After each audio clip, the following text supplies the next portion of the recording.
Jadi ternyata ketika uang itu nggak bekerja, uang itu cuma disimpan aja, nggak kemana-mana, dan itu yang dilakukan oleh kelas menengah sama kelas bawah, itu nilainya akan turun dan turun dan bukan makin kaya, makin miskin. Kalau misalnya dari yang start from zero, gitu, apa mindset mereka sehingga mereka bisa jadi orang kaya?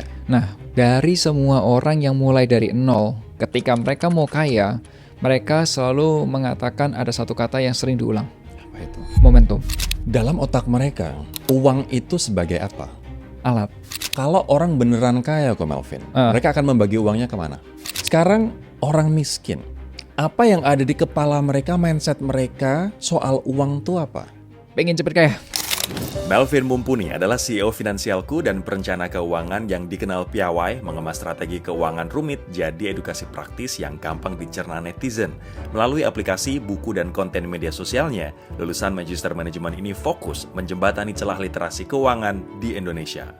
Kenapa banyak orang yang pinter dan orang yang kerja keras mati-matian kok malah nggak kaya-kaya kok? Atau punya masalah dalam keuangan? Banyak hal. Orang pintar itu maunya perfect. Kalau gajiku UMR, kok Melvin, aku harus investasi di apa kok? Mau ngejar apa? 100 juta pertama gitu. Yes, misalnya. 100 juta pertama sebenarnya kalau dengan 2,5 sampai 4 juta per bulan rutin mau masukin di let's say reksadana pasar uang pun kekejar dalam waktu 2-3 tahun juga 100 juta pertama. Saat itu aku juga mempelajari kayak kok ada ya? Kok dirasakan bisa begitu ya ketika misal kita kejar terus gitu, kita makin stres, uang makin jauh. Tapi begitu kita, oke, kita bersyukur, kita bisa ngerti yang namanya berbagi, kok rezeki kayak jalan terus gitu ya. Ada rahasia, etiket bisnis yang orang banyak nggak tahu, tapi ini dilakukan oleh orang-orang kaya. Apa itu?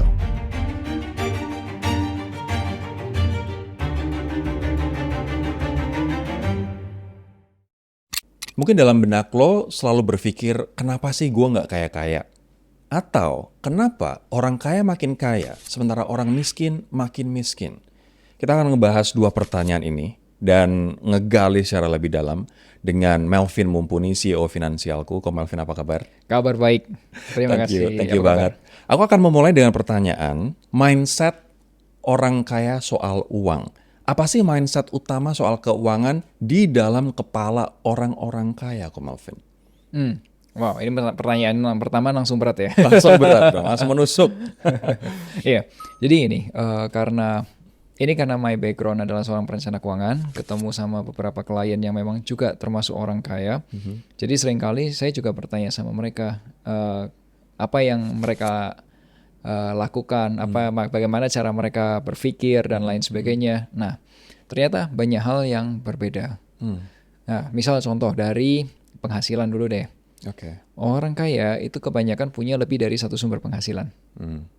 Dan dia nggak tergantung dari satu sumber penghasilan dari kerja. Biasanya punya lebih dari satu sumber penghasilan. Nah, sedangkan kelas menengah sama yang miskin itu biasanya bergantung dari satu sumber penghasilan aja. Gaji. Contohnya gaji. Ya, kalau orang kaya itu bisa punya, ini contoh ya, dia punya waktu itu ada punya toko. Biasanya punya toko. Terus kalau udah punya deposito, punya obligasi pemerintah, mungkin Ori atau betul, ya, ori ya, gitu, syariah. tahu. Terus kemudian juga punya properti yang disewain. Kos-kosan, apartemen. Contohnya apartemen sewain atau rumah dikontrakin atau ruko dikontrakin, itu udah hitung aja berapa jumlahnya, udah banyak. Ya. Nah, belum lagi saham misalnya. dapat ya, dividen. salah satunya dividen itu kalau yang lebih canggih ya. Tapi intinya mereka punya lebih dari satu sumber penghasilan. Apakah mereka juga berangkat dari orang miskin? Ada yang tapi ada juga yang itu keturunan. Jadi ada yang mulai dari start from zero, tapi ada juga yang memang benar-benar sudah diwariskan aja. Oke, kalau misalnya dari yang start from zero, kita fokus ke sana ya, Pak Melvin. Apa mindset mereka sehingga mereka bisa jadi orang kaya? Nah, dari semua orang yang mulai dari nol, ketika mereka mau kaya, mereka selalu mengatakan ada satu kata yang sering diulang. Apa itu? Momentum. Waktunya pas. Mereka pakai kata waktunya pas. Waktu itu ya Vin ya, pas waktunya kayak gini, gue melakukan ini. Nah, itu yang langsung bikin kaya. Kayak COVID kemarin misalnya. Contoh gitu. Jadi pas waktu itu mungkin ada layanan tertentu yang pada waktu itu di saat COVID itu dibutuhkan banget dan itu ada gitu. Misal jualan masker gitu langsung ya itu bisa kaya gitu. Atau at that time belum ada jasa untuk interior design tapi khusus ruang gaming. Udah dia bikin ruang gaming yang bisa lampunya macam-macam lah, ada kursinya yang tahu kan kursi gaming rada-rada ngawur gitu kan. Mewah. Ya, mewah. Ya, udah jadi dibikin mahal gitu. Nah, jadi satu ruang gaming harganya mahal banget gitu. Dia satu-satunya yang bikin at a time itu Momentum. Dalam otak mereka, Ko Melvin, uang itu sebagai apa? Alat. Bukan tujuan. Bukan. Alat Mereka untuk? Ya, bagus pertanyaannya. Alat untuk apa? Alat untuk maunya mereka apa? Wow. Ya, misal mereka mau pengen di saat masa usia 30-an atau 40-an gitu, mereka masih punya waktu buat keluarga. At least misal bisa punya waktu buat nganterin anak sekolah, atau misal bisa orang lain kerja, dia bisa liburan gitu sama keluarga gitu. Nah, itu fungsinya mereka. Jadi nggak untuk flexing. Agak beda ya. Yang flexing berarti belum tentu kaya ya? Iya. Atau mencari kekayaan dengan cara seolah-olah dia kaya. Mungkin ya. Tapi kalau the real orang kaya, dia pengennya tuh sesuatu yang lebih mungkin karena klien-kliennya sejenis, mungkin sampelnya nggak bisa dibilang ini ya, nggak bisa dibilang valid. Tapi yang orang yang saya lihat itu adalah mereka tiba-tiba pergi kemana di saat kita lagi hari kerja. Kan kalau hari kerja gitu kan mungkin kalau di liburan kan ada high season, ada yang low season ya. Nah, mereka tuh bisa libur di saat orang-orang nggak lagi pada pergi, lagi low season, dia bisa liburan sendiri, harganya bagus, ya kan, dia dapat tempatnya nggak terlalu rame, gitu. Betul. Ya, makanya itu salah satunya. Artinya dalam otak mereka uang itu bukan tujuan, tapi uang itu alat. Betul. Ketika mereka melihat bahwa alat ini adalah alat untuk aku bisa menikmati my free time, aku bisa menikmati masa muda dan masa tuaku gitu. Apa yang kemudian mereka lakukan agar uang ini sebagai alat sustainable kok? Nah, itu pertanyaan bagus juga. Banyak orang di Indonesia itu nggak siap kalau kehilangan pemasukan. Oke. Nah, mereka ngerti pemasukan itu tidak akan ada yang namanya tuh begitu dapat kerjaan atau punya usaha apa, itu akan selamanya jalan. Contoh, mungkin zaman dulu ada yang punya usaha kenceng banget di Batu Akik, kenceng banget at a time. Tapi ada juga yang punya bisnis boba, minuman boba, kenceng banget gitu. Nah, tapi kan itu nggak selamanya akan ada kan. Betul. Nah, mereka itu makanya mendiversifikasi. Mendiversifikasi artinya dia punya banyak pemasukan gitu. Ya, ada yang dia dari kerja, kemudian dia juga termasuk kayak modelnya hire kita suruh bantu untuk ngurus kasih advice investasinya, terus kemudian dia punya properti yang disewain, anything. Jadi dia punya banyak sumber penghasilan. Itu salah satunya yang membuat mereka itu kayak mereka menyadari sepenuhnya income itu nggak bisa stabil, nggak ada guaranteed 100%. Ini bisnis akan jalan sampai 2 abad ke depan, 1 abad ke depan gitu. Mereka kayak sadar itu bisa terjadi, nggak bisa iya, bisa enggak gitu. Tapi dengan punya banyak sumber penghasilan, itu bisa sustain. Artinya mereka tidak akan puas hanya dengan satu dan akan berpikir strategis. Oke, setelah ini gue akan bikin ini, gue akan bikin ini, gue akan bikin ini. Yang penting semua ini akan membuat gue merasa nyaman dan aman. Iya, mereka suka kata aman dan nyaman. Kata itu. Suka kata aman dan nyaman. Tapi who doesn't gitu. Siapa yang enggak sih sebenarnya? Oke. Ketika mereka menerima uang kok. Jadi misalnya ya udah mereka ini berarti orang kaya ada yang mereka dari gaji misalnya ya kan. BOD itu kan juga kaya ya kan, komisioner gitu. Makanya orang pada sekarang berburu komisioner. Komisioner gitu. Ada yang mereka dari usaha. Ketika mereka menerima uang, misalnya kaya dari gaji. Mereka yang punya mindset orang kaya, apa yang akan mereka lakukan dengan gaji itu? Ini menarik. Ini bisa buat diskusi. Kalau misal ini ya, orang ini mindset dulu ya, belum tentu aslinya kaya, tapi ini mindset. Misal ada si A, si B, si C. Misal aja kasih nama aja deh. Andre, Beta, sama Charlie gitu. Misal. Si Andre dan Beta itu katakanlah karyawan. Yes. Si Andre itu karyawan yang begitu punya penghasilan, katakanlah single, penghasilan 20 juta. Masih usia 20-an. Terus dia tipikal orang yang sukanya beli handphone, beli mobil kredit, beli apartemen kredit, tas kredit, semua dikredit gitu. Tapi beli. Nah, yang si B itu tipikalnya punya gaji yang sama, kurang lebih 20 juta, single juga, disimpan, ditabung. Masuk rekening tabungan, deposito tabungan. Si C sama juga nih Charlie, tapi dia bukan karyawan, dia punya bisnis ayam geprek. Bos ayam geprek. Nah, dia punya uang 20 juta juga penghasilannya. Oke. Sama-sama 20 juta. Sama 20. Yang dua karyawan tapi habitnya berbeda, si C punya 20 juta. Nah, bayangin nggak? Kalau dari sama-sama 3 orang ini, dalam waktu 5 tahun ke depan, siapa yang paling kaya? Kepikiran nggak? Kalau misalnya kita kan nggak tahu bisnis ya, bisnis Ya, bisa naik naik turun. turun. Aku akan bilang B dulu deh. Kalau yang udah pasti B. Ha-ha. Tapi kalau misalnya dia pinter muterin duit, otomatis C. C, ya. Jadi kalau orang yang pengusaha yang ada di mindsetnya ketika dia punya uang nganggur 20 juta, dia beliin apa? Buka bisnis lagi. Buka bisnis lagi. Atau kalau nggak beli stok gitu. Ya, misal punya ayam geprek 1, bisa jadi ayam gepreknya bisa punya cabang berikutnya gitu, diputar pasti. Cara berpikirnya gitu. Kalau yang pertama, yang karyawan itu beli, misal nih punya uang koda beli handphone kredit 5 tahun, kredit handphonenya udah lunas. Mobil hampir lunas, tapi punya mobil. Apartemen atau rumah, ya mungkin masih jauh kan. Biasanya kan bisa pinjaman 20 tahun, tapi dia udah punya apartemen. Nah, sedangkan yang B, yang nabung doang, uangnya dia banyak tabungan, tapi dia belum bisa beli rumah, belum punya apartemen, belum punya rumah, belum punya kendaraan, belum punya apa-apa. C of course. Ya, jadi Yang paling kaya C. yang kayak C, yang paling nggak ada duit yang B. B. Oh. Dia punya cash flow, dia punya liquid, tapi nggak punya aset. Oh, sementara A, ya at least dia punya apartemen yang nilainya juga bertumbuh. Iya. Walaupun mobil juga nilainya turun. Iya. Ya. I see. Ya. Jadi ternyata ketika uang itu nggak bekerja, uang itu cuma disimpan aja, nggak kemana-mana, dan itu yang dilakukan oleh kelas menengah sama kelas bawah, itu nilainya akan turun dan bukan makin kaya, makin miskin. Oke. Dan si C ini punya mindset kaya. Ya, si C itu punya mindset kaya. Kalau si A itu mindsetnya konsumtif.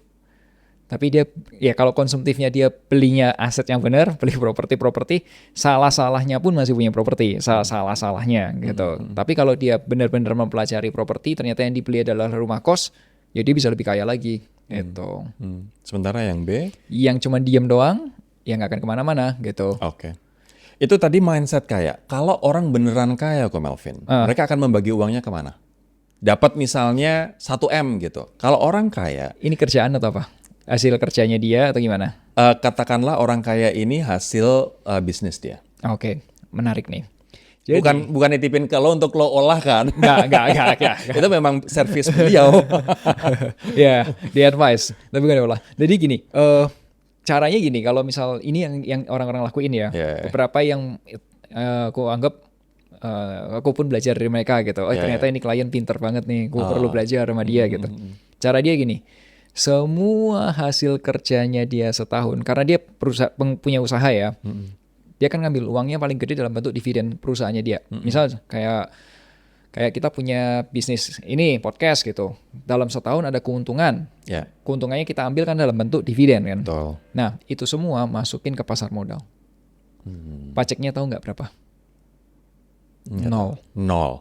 Artinya dividen itu nggak ada pajak. Kalau diputar di dalam pasar modal. Oke. Tapi kalau misal dividen itu ditarik, kita belanja nih, Dapat kena 10%. kena 10%. Nah. Tapi kalau kita belikan saham misalnya di pasar modal, Nol. Ditahan 3 tahun. Oke. Terus mereka hidupnya dari mana? Nah, mereka sudah punya investasi yang udah menghasilkan keuntungan. Itu yang dipakai buat hidup. Nah, bunga dari berapa pajaknya? Ya tergantung. Kalau misal ternyata dia hidupnya dari keuntungan capital gain dari dari saham, ya pajak final yang 0, sekian persen. Wow. Sedangkan orang-orang yang kerja di kantoran, Kayak BUMN, kayak misalnya MNC, multinational company, pajaknya berapa? 30-40%? itu yang paling bawah. Tapi yang kalau ini kan ada tahapannya ya. Ada sekian, berapa persen. Ya, itulah yang membuat satu makin kaya, ya satu tidak sulit cari kaya. Sulit kaya ya. Ya, karena gamenya beda. Betul. Karena kalau mereka yang misalnya gaji sebulannya sampai 500 juta itu potongannya bisa sampai 30% nggak sih kok Melvin?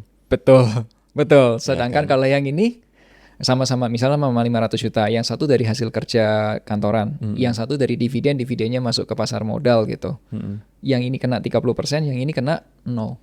Udah beda di situ. Oke, jadi tadi orang si kaya ini kenapa orang kaya makin kaya? Karena mereka pintar mengelola dan mengolah dari uang ini sehingga mereka hidup dari uang hasil keuntungan yang pajaknya kecil sekali atau even bebas pajak. Ya, Sekarang orang miskin, apa yang ada di kepala mereka, mindset mereka soal uang tuh apa? pengen cepet kaya.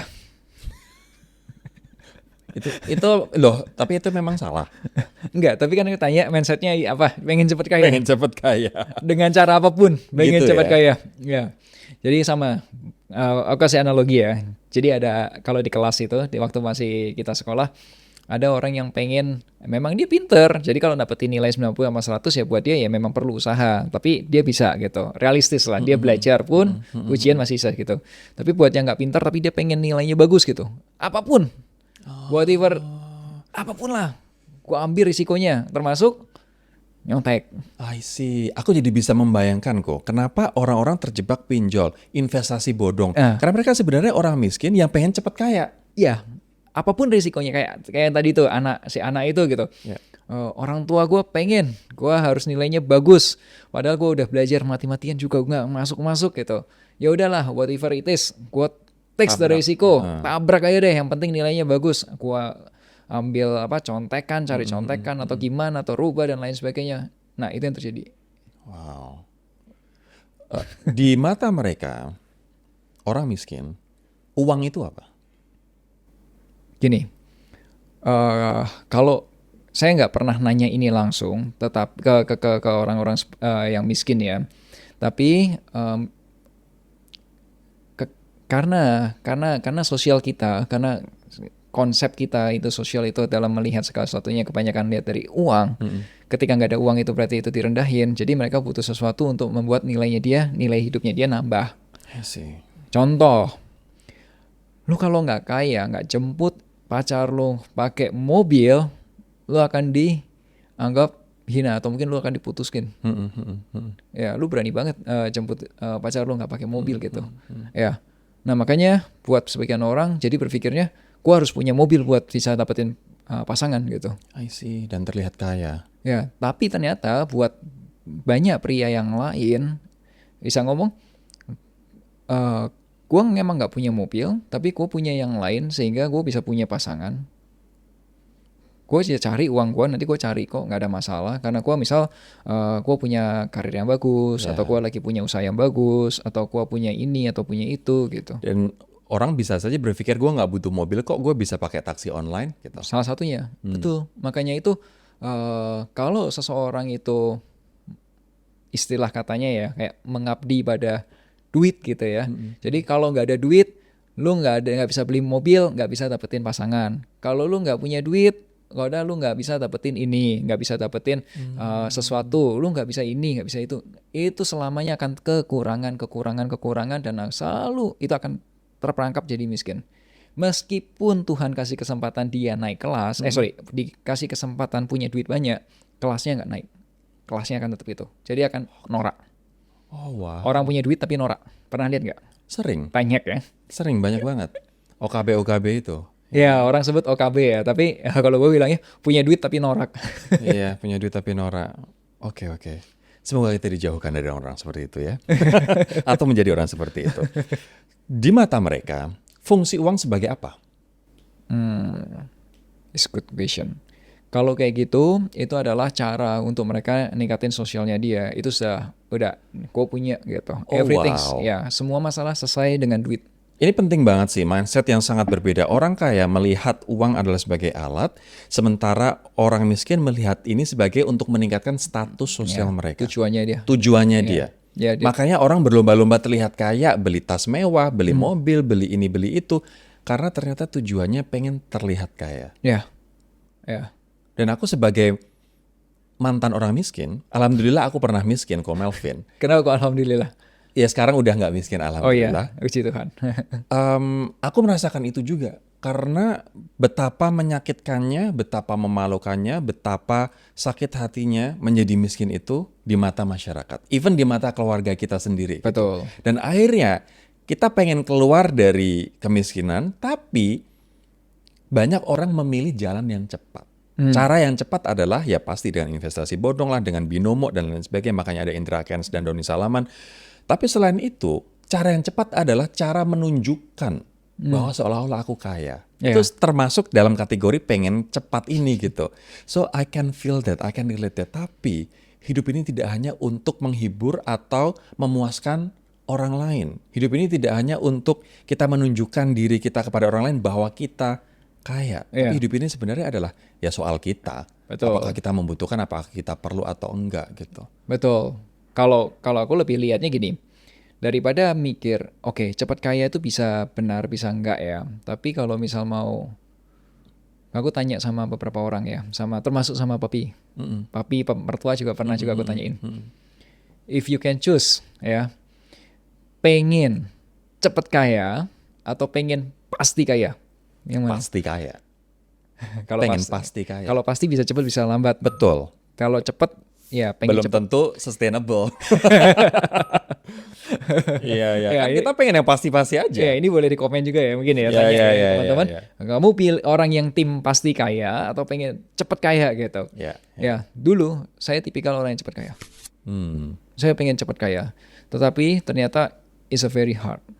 Kalau memang beneran pengen cepat kaya dengan cara yang benar gitu ya, is a very hard. Kerja itu bisa, let's say kerja itu bisa, ya kalau orang kerja mungkin 9 to 5 ya. Ini bisa mungkin 9 to 9 lagi gitu. Iya, betul, Kerja very hard semua gitu dan itu very stressful. Betul. Nah, akhirnya aku menemukan kok ada ya satu fenomena rada aneh gitu. Semakin kita kejar, semakin jauh. Iya bener. Tapi semakin kita loose, santai aja. Dateng. Iya. The law of attraction gak sih? Iya, itu pada saat itu aku juga mempelajari kayak kok ada ya? Kok dirasakan bisa begitu ya ketika misal kita kejar terus gitu, kita makin stres, uang makin jauh. Tapi begitu kita kita bersyukur, kita bisa ngerti yang namanya berbagi. Maksudnya berbagi itu bukan berarti setiap orang kita bagi ya, tapi kita tahu lah waktunya kita donasi. Mungkin berzakat gitu atau bantu gitu ya. Terus kalau kita spendingnya wise saja, nggak terlalu hedon, nggak terlalu pelit, santai aja. Semua dijalanin kok, rezeki kayak jalan terus gitu ya. Nggak begitu, misal pun ada masalah pun nanti diganti lagi, diganti sama Tuhan yang baru lagi. Terus kok bisa jalan kayak gitu ya? Akhirnya gue berpikir, ini ada jalur orang yang pengen ini ya, pengen cepat kaya dan lain sebagainya. Tapi ternyata ketika masuk ke fase yang kayak kita bukan santai malas-malasan ya, tapi kita maksudnya kita tenang nggak perlu, aja, gitu. tenang aja. Itu kok semua lebih mudah. Dan akhirnya aku berpikir, apa yang membuat kita itu bisa punya penghasilan, bisa terus bertumbuh gitu. Nah, itu tuh sebenarnya kebiasaan-kebiasaan kecil yang ketumpuk. Kebiasaannya apa? 1, knowledge. Upgrade our knowledge. Upgrade our knowledge itu artinya apa? Yang tadinya kita nggak tahu, karena kita belajar, kita jadi tahu. Vin, tapi ada ChatGPT. Oke. Bedanya orang yang punya knowledge dan yang mengandalkan ChatGPT. Ketika lagi ngobrol nih, satu punya knowledge, satu pakai ngandelin ChatGPT. Yang punya knowledge begitu ngerti, ngobrol-ngobrol, ngerti peluang. Oh, itu ada peluang di depan mata karena kita udah tahu gitu. Yang satu nggak nyadar karena dia biasa mengandalkan ChatGPT dan ChatGPT belum bisa ngasih tahu itu peluang gitu. Itu belum tentu bisa ngasih tahu sekarang. Betul. Itu knowledge. Jadi contohnya kalau waktu pada saat itu ada teman juga yang bilang pada saat COVID ada yang tiba-tiba gue punya kenalan yang punya masker gitu. Ternyata dia tahu dia harus butuh masker gitu. Kalau cepet-cepet ya, kontak yang punya masker gitu. Barangnya bisa. Itu contoh knowledge. Kedua, skill. Skill itu bukan masalah tahu atau nggak tahu, tapi ini bisa atau nggak bisa. Contoh, orang yang jago berkomunikasi, jago bertanya, jago mendengar, itu skill itu sangat-sangat dibutuhkan dalam kehidupan kita. Meyakinkan ke customer, meyakinkan ini atau itu salah satu skill. Nah, orang yang punya skill biasanya penghasilannya juga jalan terus. Apalagi kalau skillnya di upgrade terus. Betul. Itu tadi knowledge, skill. Yang ketiga, Ini yang diajarkan oleh agama Islam. Silaturahmi itu membuka pintu rezeki. Ya, network. Kalau misal kita nggak pernah punya kenalan, terus kita tidak pernah menjaga kenalan kita, itu, itu akan sulit gitu. Dan tahu nggak? Ternyata ada rahasia etiket bisnis yang orang banyak nggak tahu, tapi ini dilakukan oleh orang-orang kaya. Apa itu? Contoh, gini, misal, katakanlah Mas Rory kenalin aku sama sebuah brand, brand A gitu. Nah, udah anggap aja si brand A itu ngomong, Vin, kita pakai lu deh buat ini. Oke. Udah aku bilang sama kontak lagi sama Mas Rory. Mas, thank you ya, kamu kemarin rekomendasiin aku ke brand A. Nih ada rezeki, yuk kita makan-makan, kita ngobrol. Udah ada bagi-bagi gitu.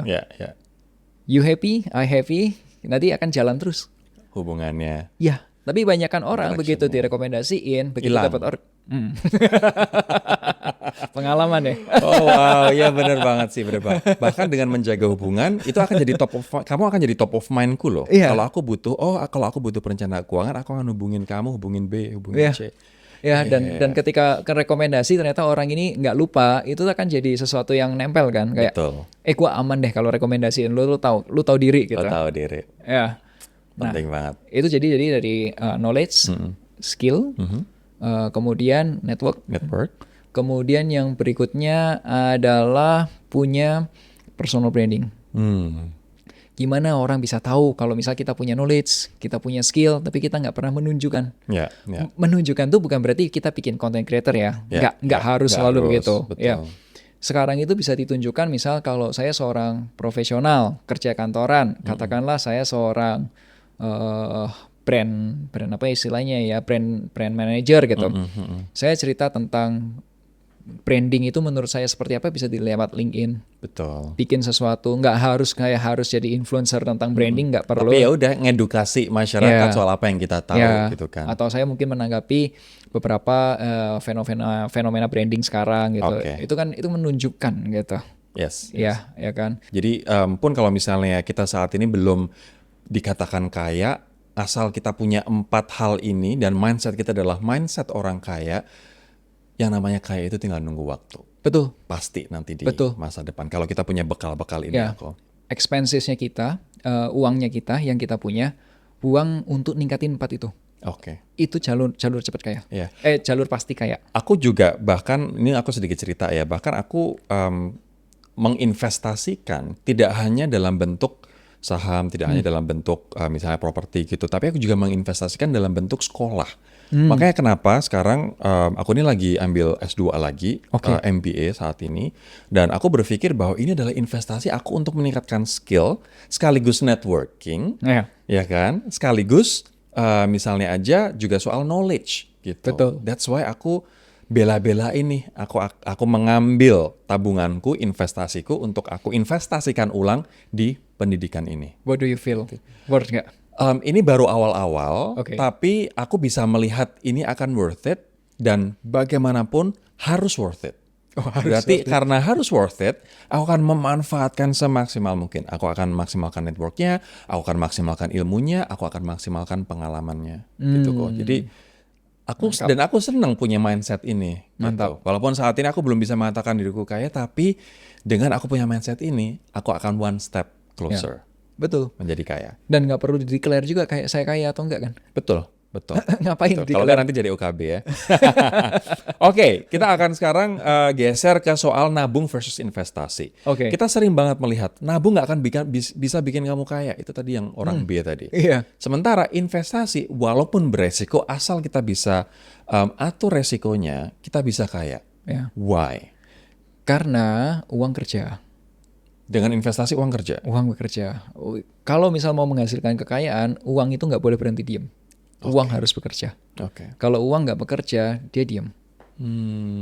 Gitu. Kalau uang diem itu nggak akan menghasilkan nilai tambah, tidak menghasilkan nilai tambah ya berarti ya segitu-segitu aja malah turun. Tapi masalahnya sekarang oke, uang bekerja. Berarti dalam pikiran kita semua mungkin oke saham. Tapi kan saham kan juga ada risiko turun. Oke misalnya investasi. Tapi investasi banyak yang bodong. Kemarin yang syariah aja Ya, ada yang masalah. bisa bermasalah gitu kok. Betul. Artinya ini kita tetap harus oke investasi. Tapi tetap harus berhati-hati komponen investasinya apa gitu. Betul. You have to know invest apa.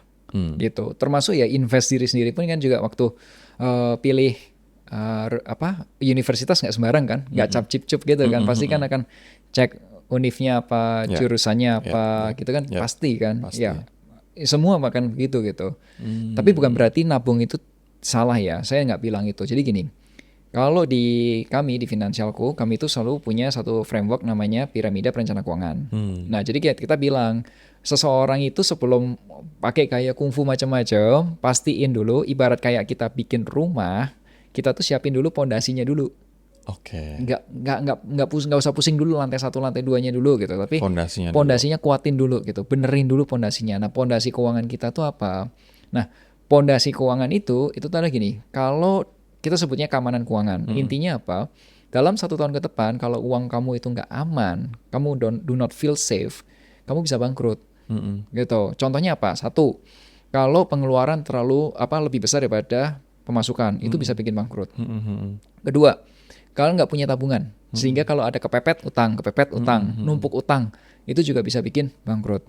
Berikutnya, kalau misal ternyata kita punya asetnya, kita punya properti, kita punya macam-macam, katakanlah nilainya 100, utang kita 500, itu juga bisa bangkrut tuh.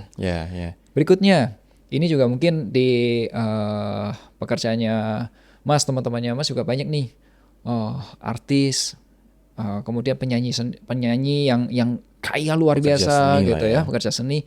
Begitu sakit, nggak punya proteksi sama sekali, akhirnya harus jual rumah, harus jual kendaraan dan lain sebagainya gitu. Itu juga bisa bikin habis tuh. Nah, 4 hal ini yang bisa bikin bangkrut. Sisanya nggak ada. Artinya yang diperkuat harus fondasinya itu apa? Dana darurat atau cash flow? Pertama, habit memastikan pemasukan lebih besar daripada penghasilan lebih besar daripada pengeluaran, itu penting. Yang kedua, dana darurat. Nah, dana darurat ini sifatnya dalam bentuk tabungan.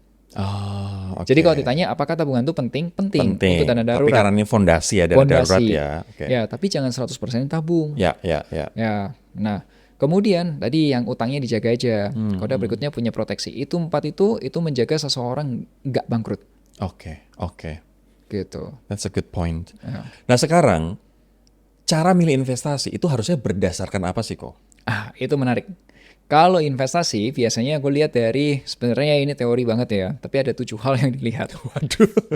Oke. Ya, singkatnya. Oke, ini misalnya gini. Aku mau investasi tapi aku bingung mau investasi apa. Nah itu berarti 7 hal ini ya? Iya, biasanya gue lihat dari 7 hal ini. Apa 1, itu? Pertama, singkatannya RR, Risk and Return.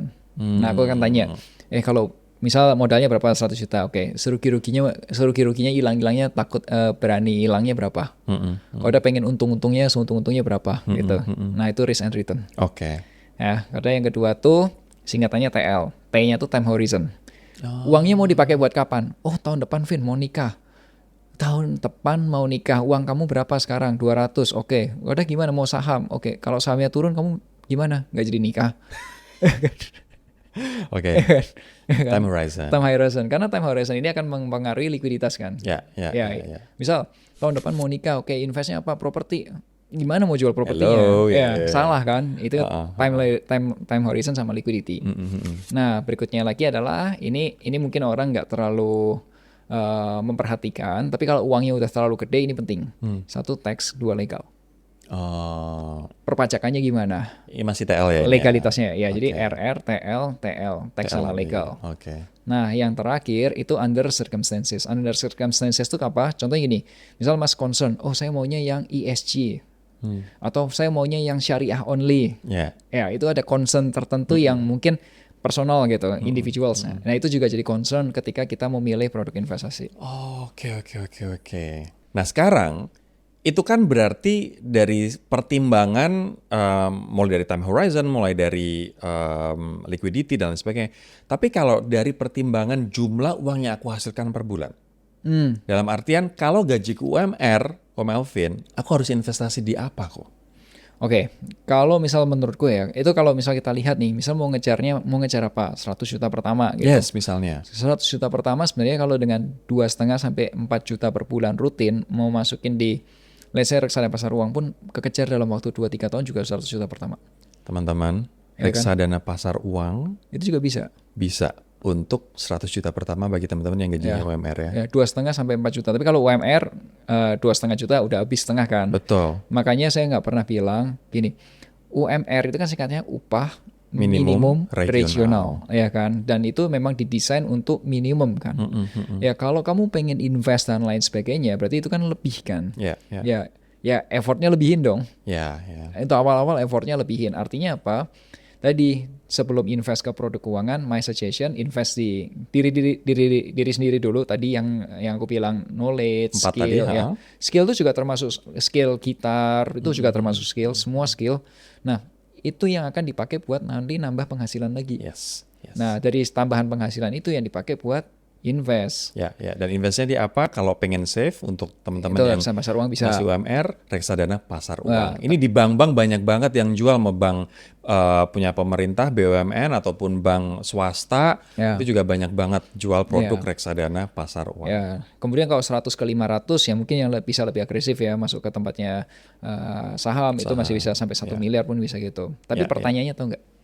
Kenapa 100 juta pertama itu paling sulit dan kunci? Nah, ini tuh sering dibahas nih. Dan aku juga sering mendengar kalau setelah 100 juta, untuk naik itu jadi lebih mudah. Ya, 100 ke 500 itu akan lebih mudah daripada 0 ke 100. 0 ke 100. Kenapa kok? 500 ke 1M akan lebih mudah daripada 0 ke 100 atau 100 ke 500 gitu. Yeah, why? Ya, ini. Kalau dari 500 juta ke 1 miliar, itu naik berapa kali lipat? 100 juta ke 500 juta, 500 juta ke 1M. 2 kali lipat. Berarti untuk naik 2 kali lipat katakanlah effortnya kita 2 kali lipat. Nah kalau dari 100 juta ke 500 juta naiknya berapa 5 kali lipat. 5 kali lipat. Berarti effortnya 5 kali. 5 kali lipat. Nah kalau dari 0 ke 100 juta 10 kali lipat. Ya nggak tahu, tergantung. Kalau gajiku misalnya 10 juta, ya, tabunganku 10 juta. tapi kalau kita bagi kalau misal nih 1 miliar dibagi 500 ketemu angka 2. Iya. 500 kita bagi 100 Oh, iya, ketemu 100 angka kali. 5 kali. Tapi kalau dari 100 dari 0 100 kali. ya kalau itu 100 dari 100 kali. Tapi kalau 100 dari 0 itu tidak terdefinisikan masalahnya. Itu yang makin susah. Oke. Dan masing-masing orang akan punya berapa kali lipatnya beda-beda. Ya. Gitu. Makanya my suggestion dari awal adalah kalau misalnya itu lagi bangun awal-awal, fokus ke sendiri aja. Karena apa? 4 hal tadi yang ya skill, knowledge, skill, network, dan juga punya personal branding itu akan mempermudah untuk proses ke situnya. Oke. Gitu. Nah sekarang pertanyaannya adalah, kalau misalnya gajiku di antara 5 juta UMR, misalnya UMR Jakarta kan sekarang 5, sekian juta, ke 10 juta, better aku investasi di mana? Apakah sama reksadana pasar modal atau ada? Udah menikah belum? Belum. Belum menikah? Belum. Oke. Sebenarnya kalau dari 5 sampai 10 itu yang paling memungkinkan di awal-awal itu adalah segala sesuatu yang sifatnya active income dulu. Active income dulu. Ya itu sebenarnya lebih Berarti ningkatin skill kita dulu aja. Kita biar punya sambilan, kita biar punya potensi untuk dapat uang lebih kan? Betul. Contoh nih ya, misal nih, kalau Mas Ori kan MC kan ya, misal nih, gua kerja sebagai karyawan digaji katakanlah 8 juta. Kalau misal gue jadi MC nikahan sebulan ambil 3 job, tambahan 2 juta masuk nggak? Atau lebih? Masuk dong. Ya kan? Kalau 2 juta saya nggak mau jadi MC. Nggak mau ya? Kalau tambahnya cuma 2 juta saya nggak mau ngambil MC. Ya. Berarti itu terlalu kekecilan ya? Ya, berarti 1 job bisa 2 juta atau lebih kan? Iya. Ya, berarti kalau misal sebulan saya kejar di push ke tiga event dalam 1 bulan, bisa tambahannya mungkin, ya kalau misal Mas Ori kan lebih dari itu angkanya, tapi kalau misal MC pemula berapa sih harusnya? Iya, benar. Mungkin kalau MC pemula mungkin start di 3 gitu. Iya. Kalau dia sebulan bisa dapat 3, berarti kan gaji utama 8, gaji tambahannya 9 tambah 8 udah 17. Betul. Artinya kita harus invest di diri kita dulu kalau gaji kita masih di bawah 10 juta ya. Ya. Untuk meningkatkan active income kita. Ya, itu dengan memiliki satu skill, yaitu skill untuk menjadi MC. I see. Dan aku yakin untuk jadi MC kayaknya ada pelatihan khusus untuk itu. Betul. Kalau gajiku sekarang di atas 10 juta tapi di bawah 50 juta. Berarti range-nya 20-an, 30 jutaan. Baiknya ngapain ya kok investasinya? Usia berapa? Usia masih misalnya di bawah 40. Di bawah 40. 30 sampai 40 tahun lah. Oke. Udah berkeluarga ya? Ya sudah, keluarga kecil. Oke, sebenarnya gini, kalau misal dia untuk ngurusin pendidikan anaknya nggak terlalu berat ya. Jadi karena kadang-kadang ada orang yang maksain international school. Udah uang segitu tuh nggak akan cukup. Gue akan ngelirik ke siapa ya ini? Ada loh yang memaksakan anaknya international school. Tapi kalau tidak memaksakan, kalau misal nggak memaksakan, normal aja lah. Iya, Sekolah zaman kita aja normal aja gitu ya. Uang segitu cukup. Itu sebenarnya itu bisa beli beberapa saham yang rutin bagi dividen. Oh, saham-saham blue chip lah ya. Tapi rutin bagi dividen. Jadi, nih ya, Mas Sorry. Coba bayangin ya. Kalau seandainya kita beli perusahaan, katakanlah harga, ini nggak ada sahamnya, tapi kan ini pernah kejadian dulu pada saat COVID. Ya. Tapi ini sekarang bukan sahamnya, bukan real angkanya. Misal katakan gini, saya beli perusahaan harganya 1.000 perak per lembar. Kalau udah perusahaan ini ternyata perusahaan yang sudah cukup gede, tiap tahun bagi dividen at least 100 rupiah. Nah, berarti berapa tahun saya balik modal dari dividen? 10 tahun. Kalau usia saya 35, berarti saya akan balik, perusahaan itu akan balik modal dari dividen pada saat saya usia 45. Sebelum saya pensiun, saya sudah punya satu perusahaan yang sudah BEP. Oh, menarik tuh mindsetnya. Bener kan? Ya. Iya kan? Kita mau bisnis apa aja, semua pebisnis awal-awalnya berharapnya PEP dulu. PEP dulu, betul. Setelah PEP, misal nih kita punya bisnis rumah makan. Bisnis rumah makannya udah PEP, udah balik modal. Kita udah nggak perlu top up uang sama sekali gitu. Udah tinggal menikmati aja. Pilihannya kan gampang. Ini mau tetap di running atau kita jual aja perusahaannya. Bener kan? Rumah makannya kita mau jual atau kita ya udahlah, orang udah PEP, ya udah kita puter aja terus sampai setutupnya aja, nggak apa-apa gitu kan. Ya. Oke. Sekarang aku akan ngebahas soal dana pensiun. Oke, ya. Kapan kita harus mulai mempersiapkan dana pensiun kita? Kalau gini ya, ini perencanaan untuk pensiun ya. Kalau sekarang my suggestion berdasarkan saran juga dari peserta MPP. Jadi gini, kalau di perusahaan-perusahaan menjelang pensiun, biasanya di usia kepala 5, ya ada yang 50, ada yang 51, ada yang 52, mereka itu akan ikut pelatihan yang namanya MPP, masa persiapan pensiun. Oke. Nah, mostly orang-orang yang bilang di sana waktu pada MPP itu bilang apa? Kayak gini materinya atau kayak gini itu harusnya dikasih tahu ke orang-orang yang usianya masih kepala 3 atau kepala 4. Betul.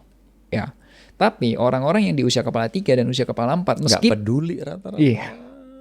Iya. I don't care, pensiunku masih lama. Betul. Iya, saya yang kelahiran tahun 89 aja udah usia 37 tahun ini. Iya kan? Berarti yang 3 tahun lebih tua daripada saya sudah usia 40 sekarang. Iya kan? Iya, dan oke, masih lama, tenang aja. Kenapa kita harus memikirkan pensiun atau persiapan pensiun semudah mungkin? Karena kita punya banyak waktu, kita masih punya banyak waktu, kita punya banyak opsi. Ya.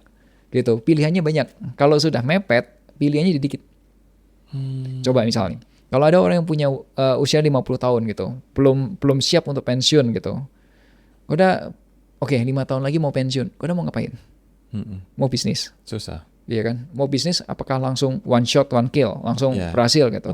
Betul. Ya, belum tentu. Makanya, tapi kalau kita di usia 35, di usia 35 lah, kau udah lihat-lihat nih di internet. Kayaknya ada rumah kos nih. Wah, dihitung-hitung. Kayaknya kita TP 200 juta, sisanya KPR-in 20 tahun. Oke, 35 tambah 20, pas 55. 55 aku pensiun, kau udah punya satu rumah kos. Jalan juga nih. Ya. Wah, ternyata oke nih, bagus nih. Ya udah, opsinya masih banyak. Artinya sebenarnya kapan kita harus mempersiapkan pensiun kita semudah mungkin ya kok? Ya, tapi kalau di usia kepala 2 agak berat. Kenapa? Karena kalau di usia kepala 2, satu, nyiapin untuk nikah. Tapi sebelum nikah tuh biasa punya kendaraan dulu. Karena punya kendaraan untuk orang Indonesia itu modal untuk nikah. Nah, begitu nikah, belum punya rumah, antara ngontrak, pondok mertua indah, ya kan? Atau satu lagi maksain beli properti. Ya, Jadi ya. itu berat. Hmm. Tantangannya di situ. Jadi idealnya, Nah kalau di usia kepala 3 itu sebenarnya udah ada nafas. oke. Asalkan planning dengan properly. Misal apa? Punya anak dijaga. Kalau anaknya banyak, ya misal nih punya penghasilan 50 juta sebulan, anaknya 5 gitu. Itu PR loh. Nggak sama-sama Jangankan punya. 50 juta, yang 10 juta anak 5 aja juga ada, banyak malah. Ya itu unpopular. Unpopular opinion atau fact. Ya karena dia bilang kita jadi membatasi HAM seseorang ya. Iya, tapi Untuknya. atau banyak anak banyak rezeki kan prinsipnya itu mereka. Oke. Iya, tapi intinya itu satu. Kalau anaknya itu dijaga, kalau udah untuk pendidikan mereka tidak memaksakan, tapi normal aja gitu. Oke lah, yang penting anak tetap sekolah dengan properly, masuk sampai universitas dan lain sebagainya. Itu punya ruang banyak, masih punya ruang untuk nyiapin pensiun. Oke. Nyiapin pensiunnya itu bukan berarti untuk nanti ya, tapi sesimpel kayak tadi. Cari aja di internet, sekarang ada Google kan, cari aja rumah kos dijual. Misal ini daerah mana? Jakarta. Mungkin Jakarta mungkin udah terlalu tinggi. Misal rumah kos di Depok, di Bogor. Bandung atau di Bogor. Kita lihat, oh ini harganya sekian. Tanya sama perbankan, kira-kira kalau saya DP sekian, cicilannya berapa? Ambil 20 tahun deh gitu. Terus kalau udah lihat sananya, misal tadi di Bogor. Mungkin di Bogor ada beberapa universitas. Kita lihat universitasnya kayak apa. Harga sewa di situ berapa. Yang namanya harga sewa rumah kos itu tiap tahun kan bisa naik ya, bisa mengalami kenaikan kan. Ya tapi kan dari kayak gitu, oh akhirnya aku punya satu properti yang menghasilkan. Begitu karirnya nambah, penghasilan nambah, ya mungkin saya bisa punya investasi yang kedua saya apa. Punya lagi ketiga apa. Itu caranya untuk pensiun. Oke. Dan idealnya adalah mulai dari 30-an karena realistically speaking 20-an agak berat ya. Berat. Kalau misalnya kita pengen aman, Ko Malvin, pensiun tuh kita harus punya uang berapa? Oh nice, itu pertanyaannya bagus. Ini dalam rupiah atau dalam cara berpikir? Dua-duanya deh. Oke. Kita mulai dari rupiah dulu. Kalau rupiah tuh kurang lebih gini ya. Sebenarnya ada orang yang bilang pakai 4% dan lain sebagainya ya. Tapi kalau kita lihat dari jurnalnya, sebenarnya kurang setuju dengan 4%. 4% rules aku kurang setuju. 4% rules dari apa nih?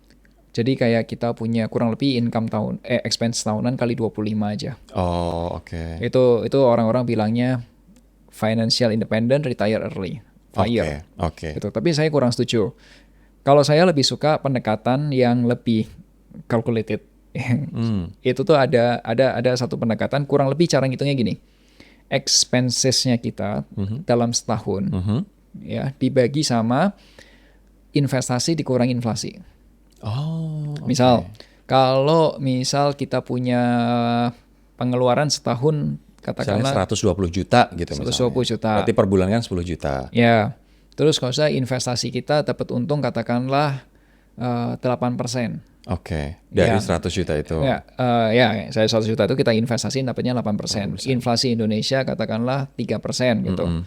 Ya berarti 120 juta bagi 5%. 120 juta bagi 5%. Itu modal untuk pensiun. Tadi 120 juta kan per tahun. 120 juta dibagi 5 berarti kali 1/5 kali 2,4 M. Oh, kalau pengeluaran kita berarti 120 juta per tahun, kita amannya punya 2,4 M Ya, dana pensiun kita. Dengan asumsi keuntungan investasinya kita tadi 8%, sedangkan inflasi Indonesia 3%. I see. Itu. Oke. Nah, itu sebenarnya ada rumusnya. Itu ada jurnalnya, ada rumusnya. Kalau mungkin ada orang-orang yang suka pengen penasaran tuh itu rumusnya apa, itu namanya present value of growing perpetuity. Present value of growing perpetuity. Oke. Sementara kalau yang tadi sebelumnya annual expense dikali 25. Ya sebenarnya itu kan bisa aja sama. Kalau misal ternyata return investasinya 8%, inflasinya 4%, ya kan sama-sama aja kan. Sama-sama aja. Ya, tapi kan faktanya di tiap orang bisa beda. Ya, dan inflasinya kan bisa naik turun. Dan sama dengan apa bunga atau dividen investasinya juga bisa naik turun gitu ya. Betul. Makanya bisa beda-beda kan. Tapi kurang lebih perhitungannya kurang lebih seperti itu. Wow. Oke, berarti kita harus mempersiapkan benar-benar ini Ya. pensiun ya. Tapi yang paling gampang ya, mungkin kalau buat orang kan, wah ngitung-ngitung itu repot ya. Tapi saya mau tanyain deh, kalau menurut Mas Rory, ada orang pensiun di Jakarta tahun 2026. Suami istri, anak udah mentas. Anak mentas itu artinya anak sudah kerja udah punya keluar. keluarga gitu. Kalau misal pensiun, modalnya kira-kira berapa yang nggak hedon tapi nggak terlalu kekurangan lah, normal Suami aja. istri. Ya, hidup berdua. Udah mentas. Aku akan mungkin mengecilkannya dalam pengeluaran 1 bulan ya. Atau mungkin aku kasih pilihan. Oke. Pilihan A, modal yang dibutuhkan kurang dari 500 juta. Yang B 500 sampai 1 miliar. Ini per tahun Modalnya. modalnya. Ya.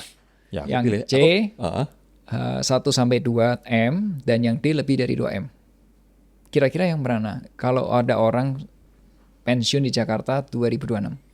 Aku akan lebih memilih semakin banyak semakin safe sih. Aku akan memilih pilihan D, 2M ke atas. 2 M ke atas. Oke. Nah, itu katakanlah itu benar. Ya. Ya kan? Katakanlah itu benar 2 M ke atas. Itu tahun 2026.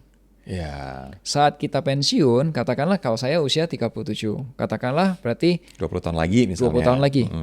2M-nya apa tetap masih 2M? Enggak.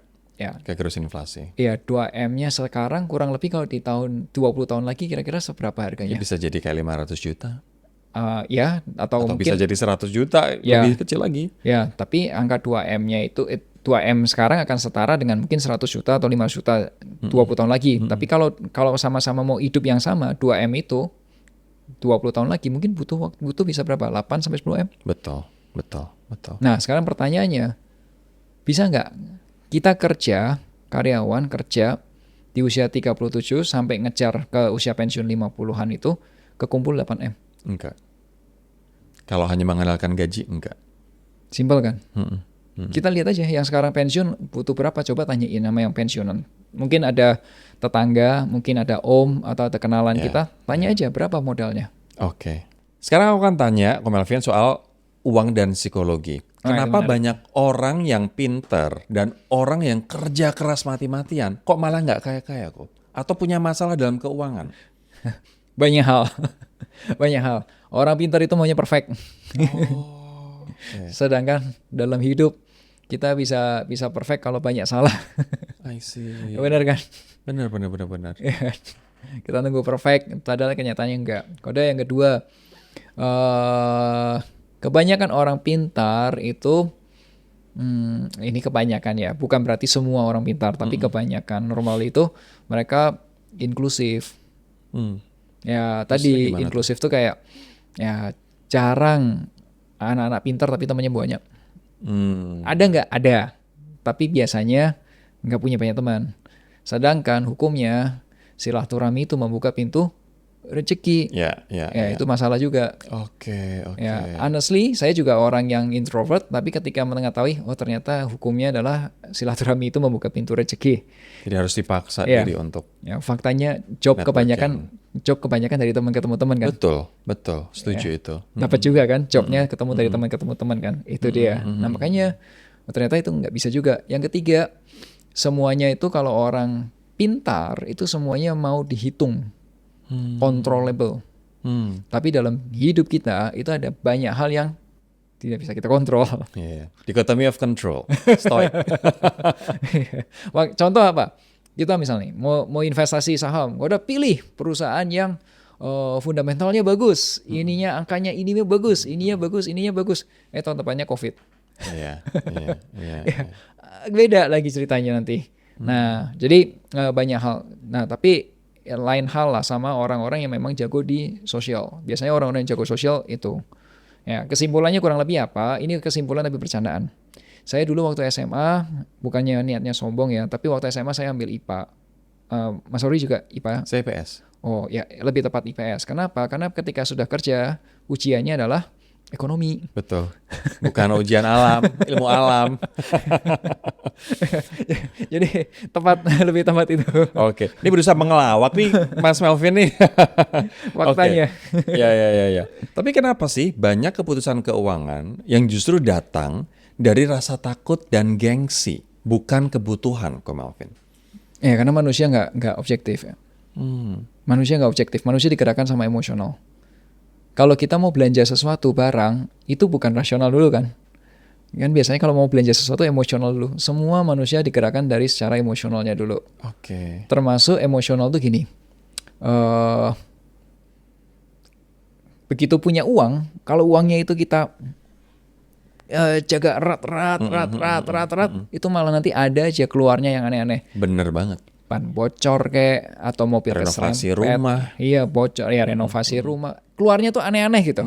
Tapi kalau kita tenang aja lah, ini ada rezeki, udah kita anggarkan, ada sebagian yang buat donasi, sebagian memang kita buat happy-happy, sebagian kita putar investasi, normal aja gitu, kita nggak perlu kencang banget gitu. Semuanya ngalir jalan. Iya sih. Bener. Ya, mungkin banyak orang, atau mungkin Mas Ori pernah dengar konsep kemelekatan gitu ya.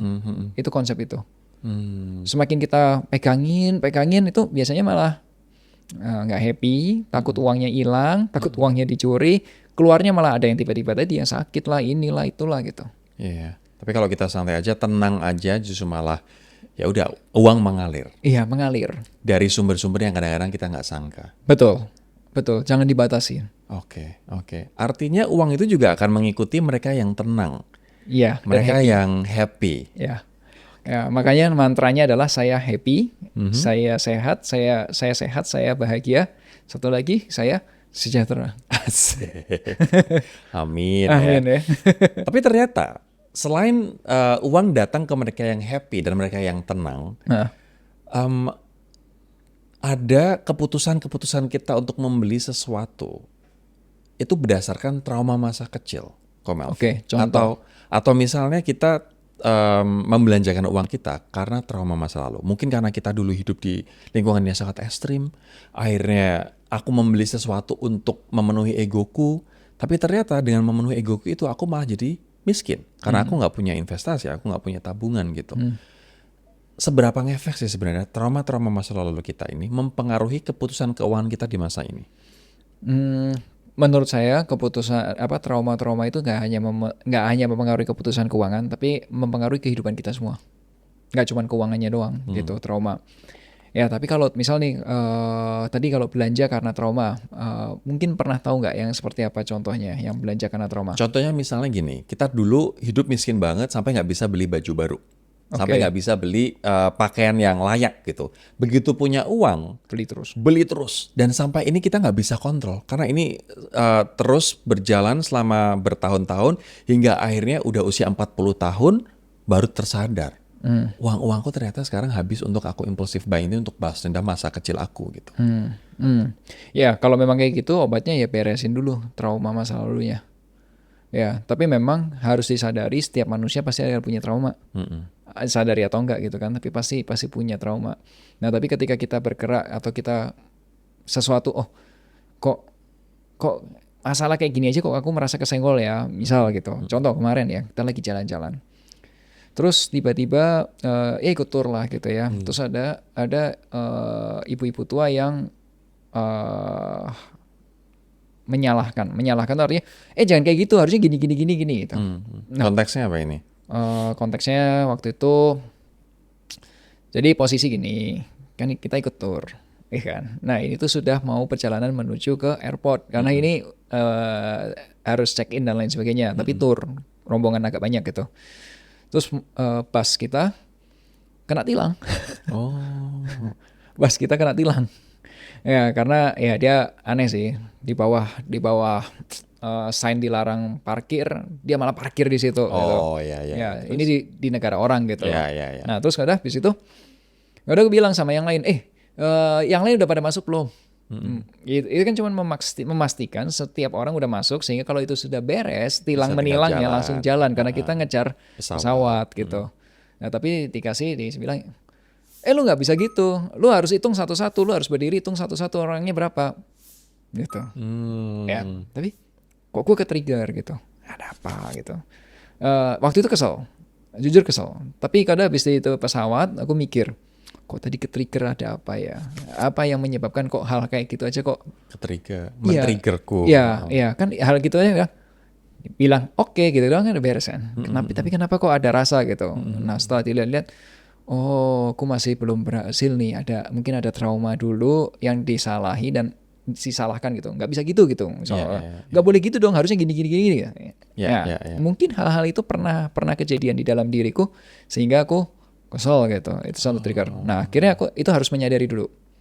Nah, begitu juga orang-orang kok kayaknya punya duit kok rasanya panas terus tangan ya, pengen beli baju terus gitu. Betul. Ini tuh apa? Itu harus disadarin dulu.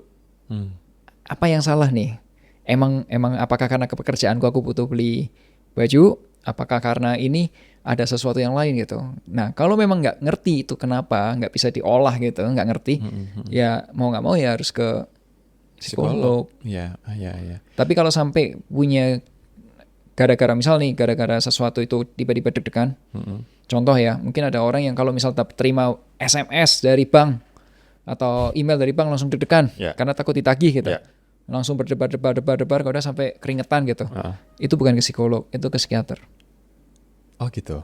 Itu ke psikiater. Karena itu sudah ada gejala fisik. Oke. Termasuk orang-orang yang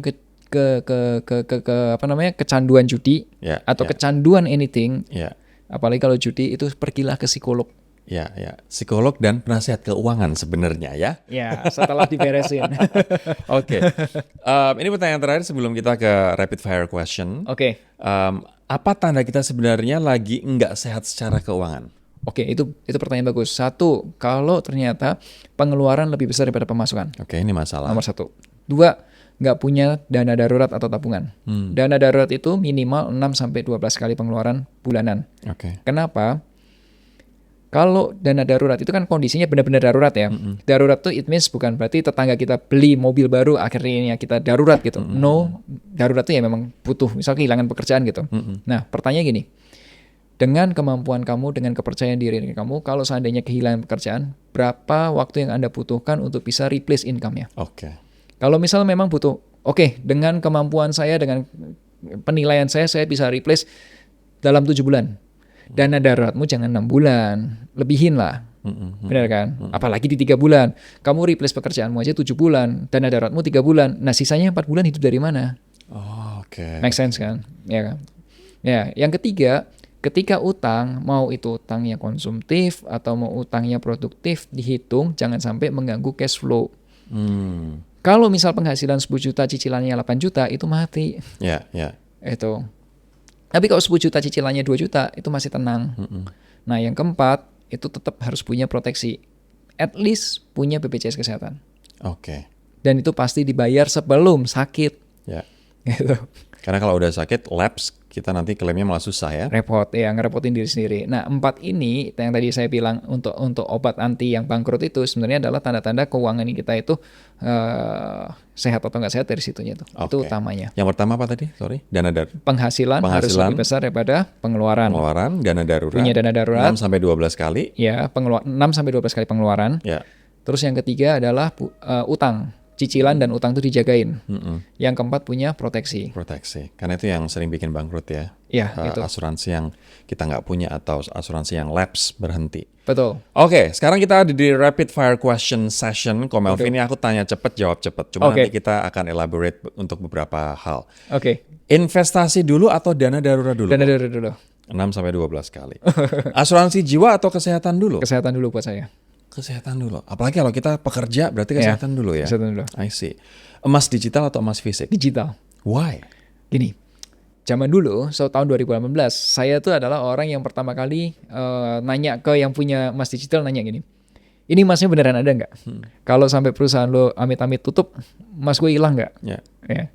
Dulu belum ada jawaban. Sekarang, Indonesia keren mas. Indonesia itu punya 2 ekosistem emas digital.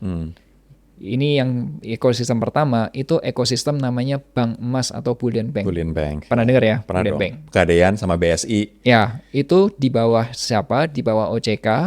Kementeriannya adalah Kementerian Keuangan. Ini yang satu, ekosistem satu. Ekosistem kedua itu di bawah Kementerian Perdagangan. Bapepti. Ya. Nah, itu punya sistem gini mas. Kalau misal kita beli emas digital. Nah, di aplikasi ABCD misal, kan aplikasinya ada beberapa tuh, aplikasi ABCD. Nah, transaksi yang kita lakukan itu akan dicatatkan di dalam bursa berjangka. Itu satu, ada verifikatornya. Jadi nggak cuma satu doang. Kedua, emas kita itu akan di-lock di tempatnya hasanah. Hasanah tuh kayak istilahnya apa namanya?